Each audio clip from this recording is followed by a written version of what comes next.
आज की मैं ये कहानी शुरू करूं उससे पहले एक सवाल पूछना चाहता हूं कि कोई मरने के बाद कितने देर तक जिंदा रह सकता है। अब आप सोच रहे होंगे कि मैं ये कैसा सवाल कर रहा हूं, मरने के बाद भला कोई कैसे जिंदा रह सकता है। तो आपका ये सोचना भी लाजमी है। लेकिन अगर आपके आसपास दिल्ली पुलिस में एक हेड कांस्टेबल जैसा शातिर किलर मौजूद हो ना, तो ऐसा होना भी मुमकिन है। क्योंकि आज मैं एक दिमाग घुमा देने वाली ऐसी मर्डर मिस्ट्री बताने जा रहा हूँ ना, उसकी कहानी कुछ ऐसी ही है। जहाँ कातिल एक कांस्टेबल होता है जो पहले कत्ल करता है, उसके बाद जांच कर रही पुलिस को ऐसे घुमाता है ना कि वो उसी में फंस कर रह जाते हैं। होता ये है कि हेड कांस्टेबल अपने साथ ही काम कर रही एक लेडी कांस्टेबल का मर्डर कर देता है और उसके बाद ऐसे ऐसे सबूत हर जगह छोड़ता है जिससे दुनिया के नज़र में वो लेडी कांस्टेबल जिंदा रहे। तो नमस्कार, मैं पंचम प्रकाश और आज आप मेरे साथ क्राइम कनेक्ट पर एक ऐसे लेडी कांस्टेबल के कत्ल की चश्मदीद गवाह बनने वाले हैं जो मरने के बाद भी 2 साल तक दुनिया वालों की नज़र में जिंदा रही। तो आइए शुरू करते हैं।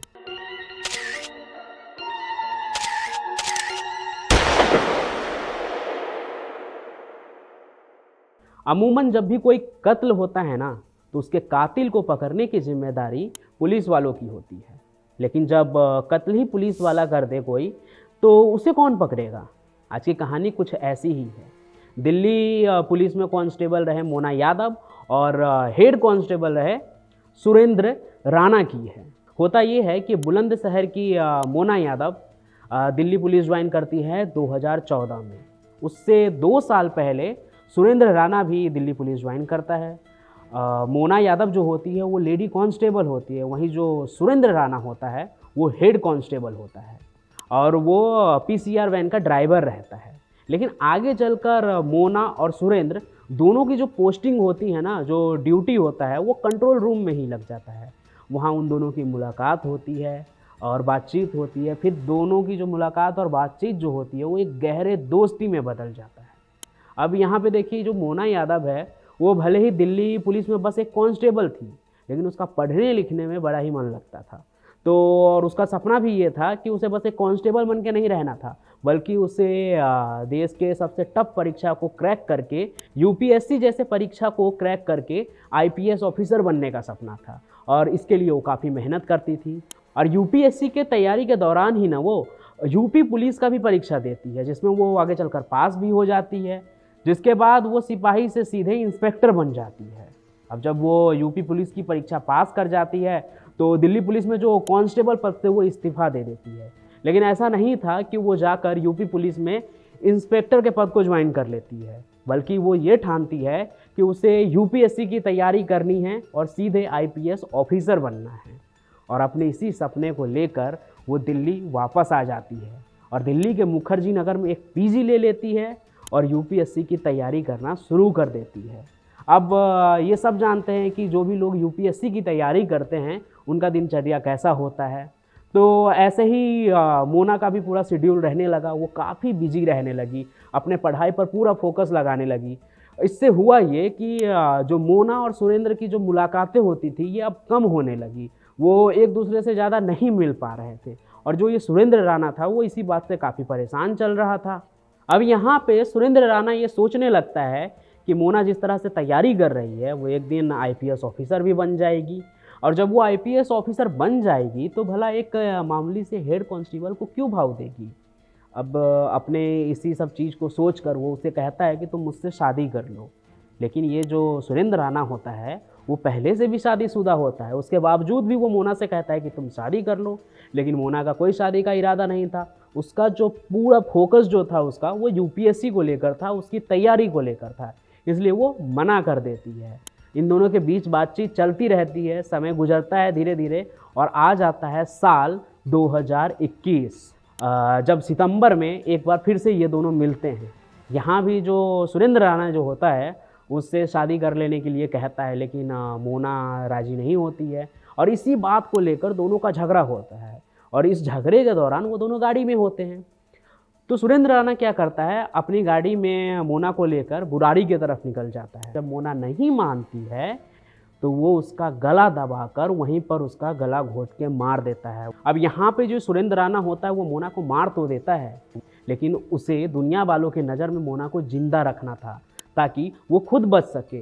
वो सब कुछ प्लानिंग के तहत कर रहा था, घबराया नहीं बिल्कुल। उसे मारने के बाद अब वो सोचता है कि अब आगे क्या करना है, क्योंकि वो खुद भी पुलिस में था तो उसे पता था कि आगे क्या हो सकता है।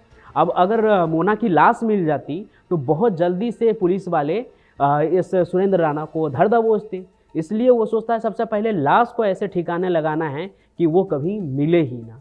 इसके लिए वो सुनसान इलाका बहुत ही परफेक्ट था। वो करता क्या है कि मोना की लाश को उठाता है और वहीं एक गंदे नाली में, जो कि बिल्कुल भी यूज में नहीं था, उसमें डाल देता है और उसके ऊपर मिट्टी भर देता है और उसके ऊपर एक बड़ा सा पत्थर डाल देता है जिसके अंदर वो लाश दबी रहे। और उसके बाद तो मोना के जो भी ज़रूरी कागजात होते हैं, जैसे कि Aadhaar card, PAN card, credit card और एटीएम वगैरह, वो सब अपने पास वो रख लेता है, यहाँ तक कि उसके मोबाइल को भी, जिसे वो आगे यूज कर ये दिखा सके कि मोना यादव जिंदा है। और वो उस मोना को ख़त्म कर देता है जिससे वो जलता था, उसके सक्सेस से जलता था कि कहीं वो आईपीएस ऑफिसर ना बन जाए। अब देखिए, मोना तो इस दुनिया में रही नहीं, तो जाहिर से बात है कि वो अपने घर वालों से भी कांटेक्ट नहीं कर रही थी। और जब काफ़ी दिन हो जाता है और वो अपने घर वालों से कोई बातचीत नहीं करती है तो उसके घर वाले को चिंता होती है। वो मोना से बात करने की कोशिश करते हैं, उसका पता लगाते हैं, लेकिन मोना का कुछ पता नहीं चलता है। अब चूँकि वो सुरेंद्र को जानते थे, ये भी कि वो भी दिल्ली पुलिस में ही हेड कांस्टेबल है, मतलब कि उसकी बेटी से भी ऊंचे पद पे है दिल्ली पुलिस में। जब वो दोनों साथ में थे, उससे मिलते थे, तो वो मदद मांगती है सुरेंद्र राणा से ही, अपनी बेटी के कातिल से ही मदद मांगती है उसकी माँ, क्योंकि उसे तो पता नहीं होता है ना कि उसकी बेटी जो आगे चलकर आईपीएस ऑफिसर बन सकती थी, उसका कातिल वही सुरेंद्र राणा है जिससे अब वो मदद मांग रही है। अब सुरेंद्र भी यहाँ पर खूब बनता है, जैसे उसको कुछ ना पता हो, उनकी भरपूर मदद करने की कोशिश करता है, उसे दिखाता है कि उसे भी मोना की कितनी चिंता है। लेकिन मोना का कुछ पता चलता नहीं है, और पता चले भी कैसे, वो तो इस दुनिया में थी नहीं। बस जो ये हेड कांस्टेबल था ये ऐसा दिखा रहा था कि मोना जिंदा है। सुरेंद्र राणा क्या करता है कि एक दिन खुद ही उसके फैमिली के पास जाता है और जाकर झूठी कहानी बनाता है कि उसकी बेटी जो मोना है वो एक अरविंद नाम के लड़के के साथ भाग गई है और शायद उस दोनों ने शादी भी कर ली है। अब ये सुरेंद्र इतना शातिर होता है ना कि वो ये करता है कि खुद ही दूसरे नंबर से मोना के घर वालों को कॉल करता, उसे वॉइस मैसेज भेज दिया करता, जिसमें मोना अपनी ही आवाज़ में ये कह रही होती थी कि मैं ठीक हूँ, मेरी कोई चिंता मत करो। अब जब मोना की आवाज़ सुन लेते थे तो उसके घर वाले भी बेफिक्र हो जाते थे, सोचते थे कि बेटी जहाँ भी है खुश रहे। और ये करता कैसे था ये सुरेंद्र, उसके पास मोना के कई ऑडियो थे, उसी में हेर फेर करके वो ऑडियो उसके घर वाले को भेजा करता था। लेकिन ये 2-4 ऑडियो वो कब तक भेजता, किसी न किसी दिन पकड़ा जाता। इसलिए वो सोचता है कि अब उसे कुछ नया तरीका अपनाना पड़ेगा जिससे कि वो उसके घर वाले को ये यकीन दिला सके कि मोना मरी नहीं है, वो जिंदा है। और इसी चीज़ को मेंटेन करने के लिए सुरेंद्र क्या करता है, इस प्लान में अपने साले को शामिल कर लेता है जिसका नाम रवीन होता है। और वो अरविंद बनकर मोना के घर वालों से बातचीत करने लगता है। वो फ़ोन पे कहता मोना के घर वालों से कि मोना ठीक है, उसने उससे शादी कर ली है, लेकिन उसके जो घर वाले हैं अरविंद के, वो इस शादी के खिलाफ़ है और उसे जान से मारने की धमकी दे रहे हैं। इसलिए वो मोना के साथ अलग अलग शहरों में छुपते फिर रहे हैं। तो इस बात को भी उसके घर वाले मान लेते हैं और कहते ठीक है, तुम मेरी बात करवा दो मोना से। लेकिन अरविंद उससे कहता है कि नहीं, वो डरी हुई है और अभी वो बात नहीं करेगी, तो अभी बात नहीं करना ही सही है। लेकिन सुरेंद्र सोचता है कि ये भी जो चीज़ है वो ज़्यादा दिन चलेगा नहीं, कितने दिन अरविंद सिर्फ मोना के घर वालों से बात करेगा। इसलिए वो कुछ और नया तरीका सोचता है। वो समय 2021-22 का था और देश में कोरोना का लहर आपको भी पता है कि किस तरह से फैला हुआ था। हर तरफ लोग वैक्सीन लगवाने के लिए भाग रहे थे। तो यही चीज़ सुरेंद्र राणा को भी क्लिक करता है और वो करता क्या है कि मोना का आधार कार्ड तो उसके पास होता ही है, उस पर वो किसी और लड़की को जाकर इंजेक्शन दिलवा देता है और वो सर्टिफिकेट वो उसके घर वालों को भिजवा देता है, जिससे उन्हें तसल्ली हो जाती है कि चलो बेटी जहाँ भी है कम से कम जिंदा है, खुश तो है। क्योंकि एक तो वैसे भी उन दिनों लोगों की हालत क्या हो रही थी कोरोना के वजह से, ये सबको मालूम था। लेकिन क्या हुआ, धीरे धीरे सब चीज़ नॉर्मल हुआ। तो यहाँ अब सुरेंद्र को लगता है कि ऐसे तो काम चलेगा नहीं, हर थोड़े दिन पे कुछ ना कुछ सबूत उसके घर वालों को देना पड़ेगा ताकि उन्हें लगे कि मेरी बेटी जिंदा है। और इसके लिए वो क्या करता है कि कॉल गर्ल्स को हायर करता है। कोरोना का समय था, मास्क मैंडेटरी था, तो वो क्या करता था, मोना के ही आइडेंटिटी कार्ड को लेकर कॉल गर्ल्स को होटल में रहने के लिए भेज देता था, डिफरेंट डिफरेंट, कभी हरियाणा तो कभी पंजाब तो कभी कहीं। और वहाँ पर कॉल गर्ल्स जो होती थी वो मोना के आईडी कार्ड पे होटल में रहती और जाती। तो रजिस्टर में तो यही मेंटेन होता था कि मोना वहाँ पे रह रही है। और इतना शातिर था ये सुरेंद्र राणा कि वो क्या करता था, खुद ही मोना के घर वाले को इन्फॉर्म करता था कि मुझे इनपुट मिली है कि मोना अभी इस होटल में है। और उसके घर वालों को लेकर वो जाता होटल पे, वहाँ पे तहकीकात भी करता कि रजिस्टर भी पलट कर देखता, अच्छा मोना आई थी। उसके बाद तसल्ली भी देता उनके घर वालों की, अरे थोड़ा सा मतलब थोड़ी सी देरी हो गई, अगर हम थोड़ी देर पहले आते तो मोना को शायद पकड़ लेते हैं और आपकी उससे मुलाकात हो जाती, लेकिन अब तो वो यहाँ से निकल गई।